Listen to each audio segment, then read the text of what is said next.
Bendita seja a Trindade, para sempre seja bendita.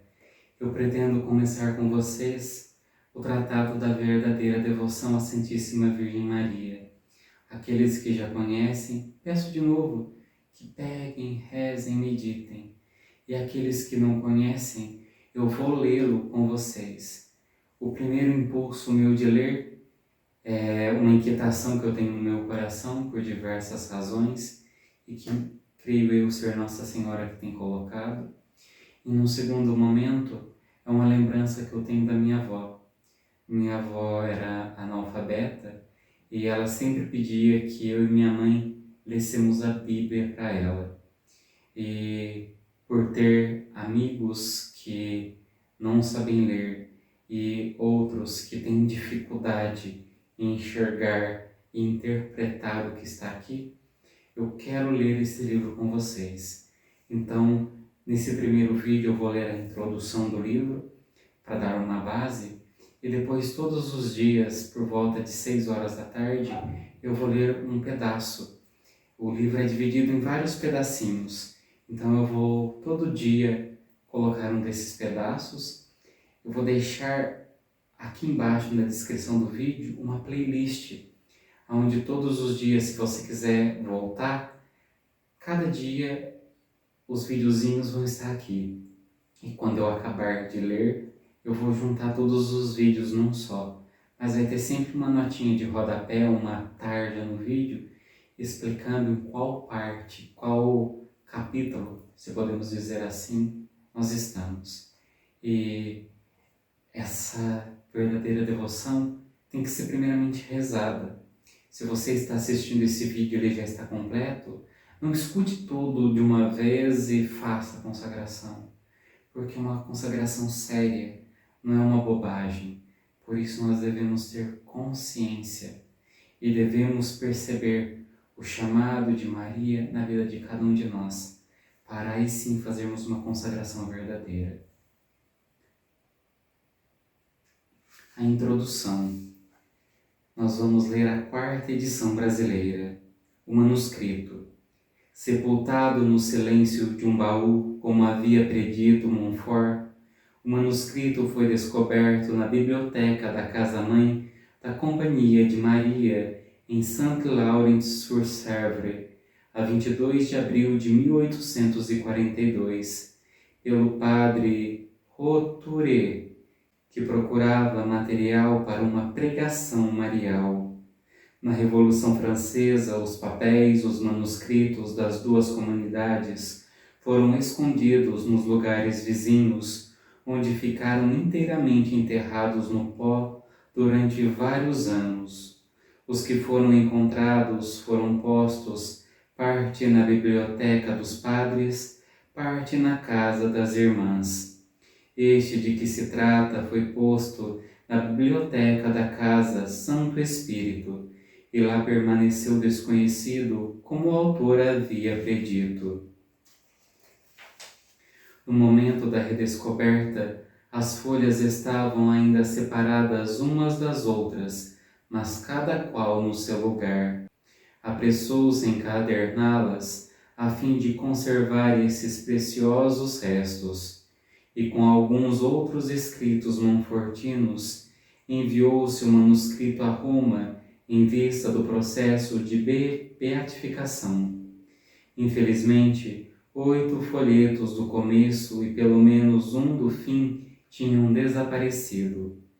Em 1956 e 1957, a restauração feita pelos monges basilianos de Grottaferrata permitiu estudar de perto o manuscrito antes que ele recebesse uma nova encadernação. Uma descrição detalhada foi então publicada em Documentatio Mariale. O Tratado da Verdadeira Devoção é, sem a menor dúvida, a obra mais conhecida do santo missionário, obra que expõe e desenvolve o maior dos meios e o mais maravilhoso de todos os segredos para adquirir e conservar a divina sabedoria. A paternidade da obra. Ninguém jamais colocou em dúvida a paternidade da obra ou da grafia. O padre Dalian tinha atentamente estudado a escrita e as obras de Montfort, então conhecidas quando ele publicou, em 1839, com a autorização do padre Techay, superior geral, uma vida do venerável servo de Deus. Eleito superior geral em janeiro de 1842, ele testemunha a 10 de maio do mesmo ano, no processo diocesano já em curso para a beatificação do venerável servo de Deus.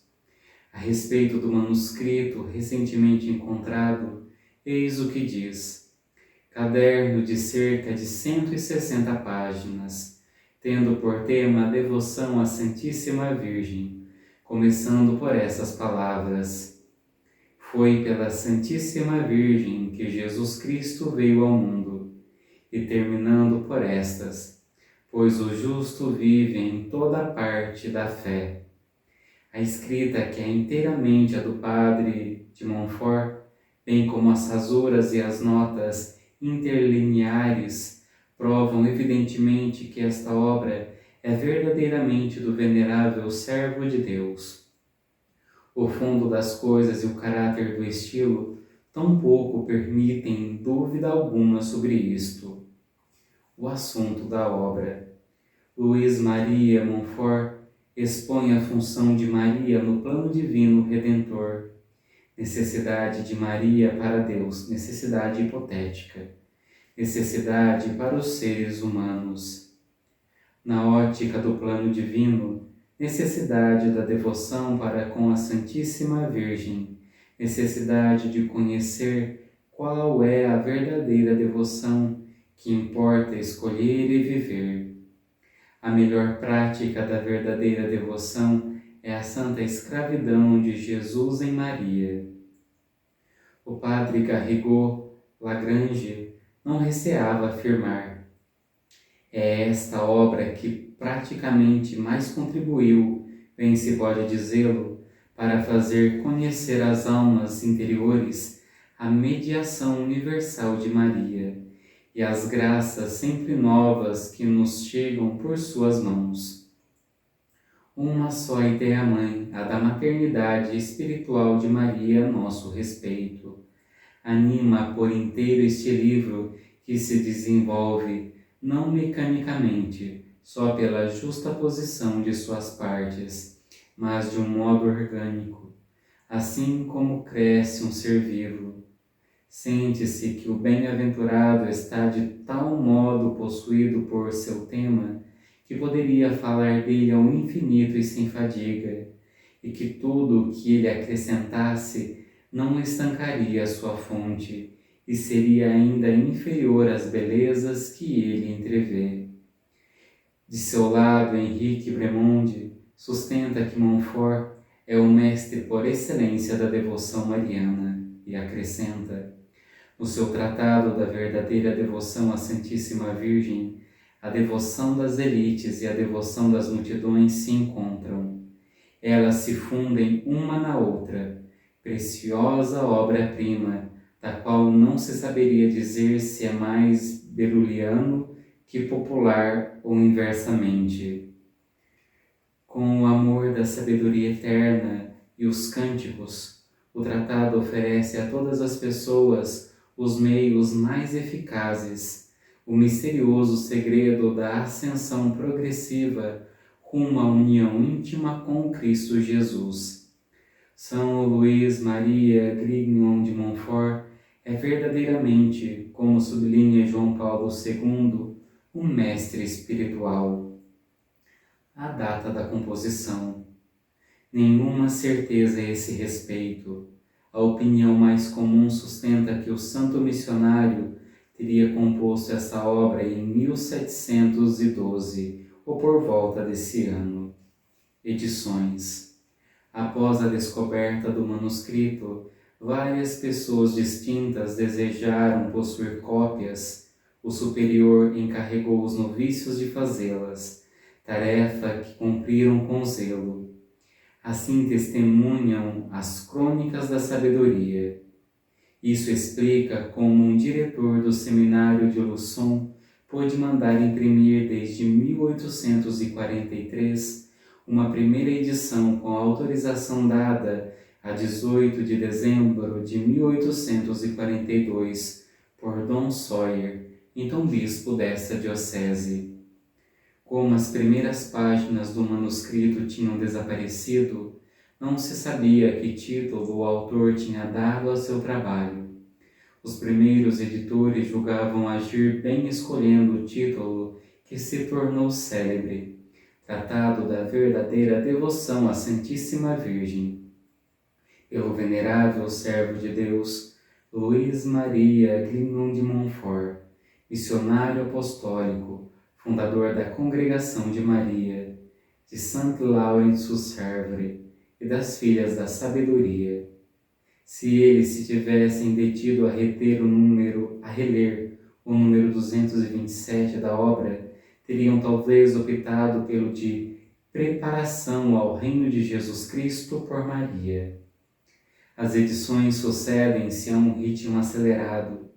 Evidentemente, a melhor edição permanece a reprodução fotográfica do manuscrito, publicada em 1942, por ocasião da canonização já praticamente decidida, mas cuja solenidade foi necessariamente adiada por tempos mais serenos. A celebração teve lugar a 20 de julho de 1947. O padre Ronsin, superior geral, termina assim o prefácio desta preciosa edição. O centenário da descoberta e da difusão do tratado, coincidindo com a canonização de nosso Pai, nos convida a redobrar de zelo para melhor praticar a perfeita devoção e fazê-la irradiar nas almas. Traduzido numas 40 línguas, o tratado contava em 1992 com cerca de 400 diferentes edições.